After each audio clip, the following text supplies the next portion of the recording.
برای بحث تعریف مجرای ول وقتی که ما کالیپر نروندیم به هر دلیلی. آره 26 و 184. بعد مثلا پایینش هم 5 اینچه. پایینش هم مثلا 27 2700 پایین مثلا 2700 لبه 2700 5 اینچه مثلا 5 اینچ میشه. اپلای کنی اوکی. مجرا اینجا رسم کرده اصلا. خب الان واقعیتش چیه؟ مهم نیست. نه مهم نیست. خب حالا برای مرحله بعد تو میخوای چیزا رو وارد کنی. رفرنس چنل هنوز موقعش نیست. هنوز نرسید. تو اول کالیبریشن تو انجام بدی. کالیبریشن میای از داده‌های دما مشتق میگیری دیگه. میای تو بروزر. بله. خب برو. تو بروزر میای توی سروی لاگ دیتا. مثلا داون یک مثلا حالا اصطلاحاً اف پرین اینجا میتونی انتخاب کنی که از کدوم ها بگیره. میانگین میگیره خودش. نه میگیم از همه رانا برامون میانگین میگیره بعد یا تیکه تیکه. نه از همه رانا از دماشون مشتق. بله حالا اگه بهتر بود مثلا تو بعد تو بازهای دومت بله معمولا داون یک میگم بهترینه. حالا ما از همش میگیریم. بله یا مثلا فشار هم اینجا میتونی مشتق بگیری که بعد برای چگالی بزن کنی ابزارش درست بشه. ابزار ریدینگاش اوکی باشه. خود تمپ دیه اومد بعد حالا تنظیمش کنیم. اون بالا که آفشه ما اینجا نگه می‌داریم. اینا رو میبریم. سی سی ال هم میبریم.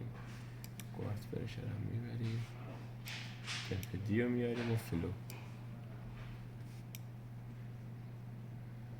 ما تمپ دی زوم هم میکنیم.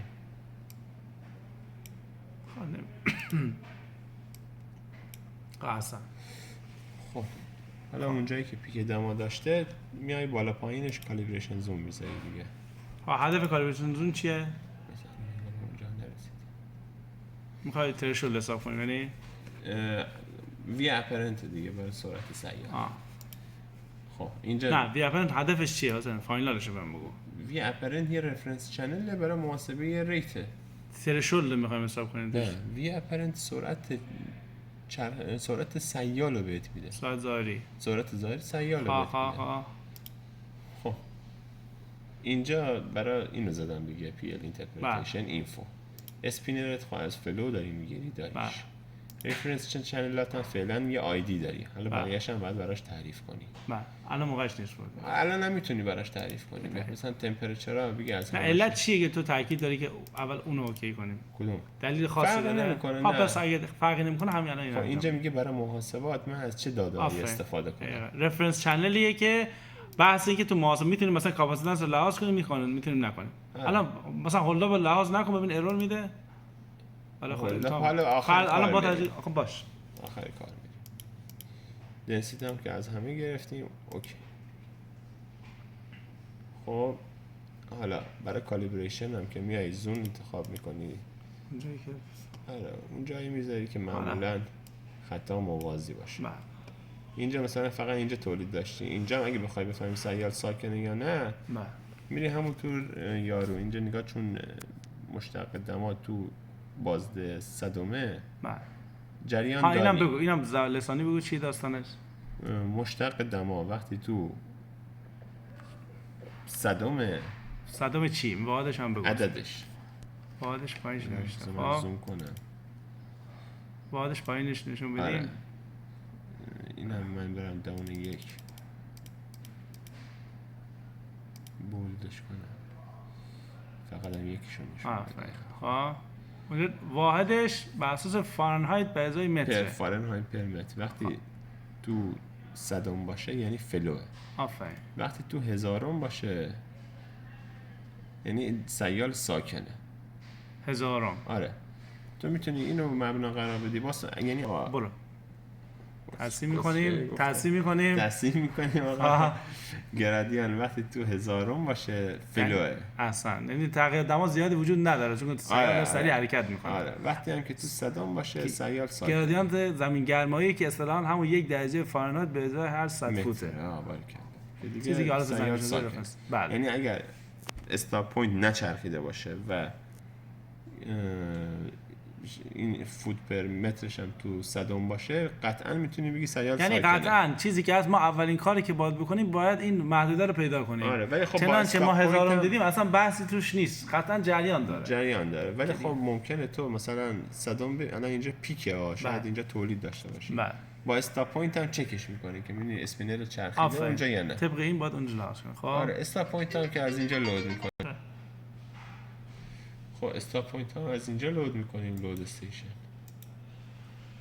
اد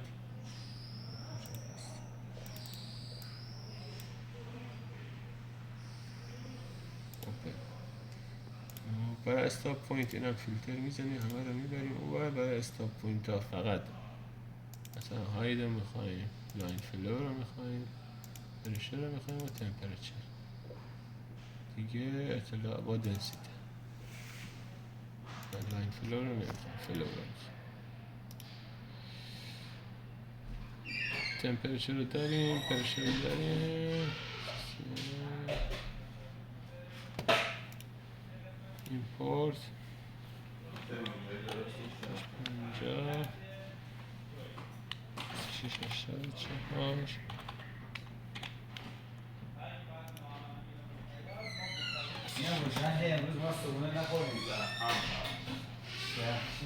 خب اسم استاپ پوینت چند گرفتم حالا مثلا استاپ پوینت هم میخواین چک کنیم این چرخیده یا نه. توی استیشن مثلا 2690 فلومتر گرید هیچی نچرد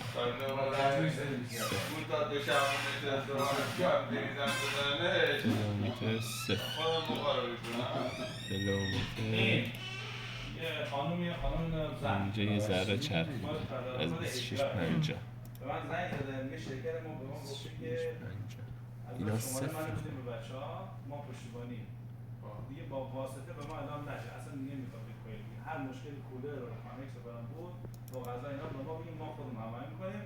من بهش نگفتم من با اداره صحبت کنم چیز منطقیه. من الان این نرم افزار اماراته؟ آره خوبه؟ نسبت به فست و فانسیست اینا بهتره؟ این برای تفسیر PLT دیگه.